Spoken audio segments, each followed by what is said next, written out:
કુંભારિયા જૈન દેરાસરમાં લાખો રૂપિયાની ચોરીનો ભેદ ઉકેલાયો. પોલીસે 2 આરોપીઓને ઝડપી દાગીના કબજે કરાયા.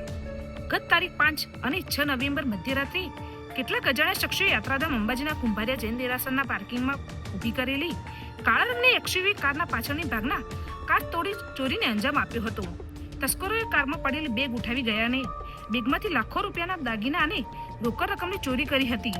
આ મામલે અંબાજી પોલીસ સ્ટેશનમાં ફરિયાદ નોંધાવવા પામી હતી, જે બાબતે બનાસકાંઠા જિલ્લાના પોલીસ વડા અક્ષયરાજ મકવાણાએ અને ડીવાયએસપી જિગ્નેશ ગામિતના માર્ગદર્શન હેઠળ અંબાજી સ્થાનિક પોલીસ સાથે બનાસકાંઠા જિલ્લા LCB, SOG, dog squad, FSL સહિતની સ્થાનિક પોલીસ આ થયેલી ચોરીનો ઝડપવા કામે લાગ્યા હતા, જેમાં આજે પોલીસની સફળતા મળી હતી.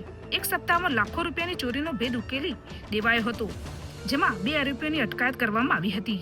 આ બંને આરોપીઓ અંબાજીના નજીક જેતવાસ ગામના રહેવાસી છે. ગુલા હાજાબે ખરાડી અને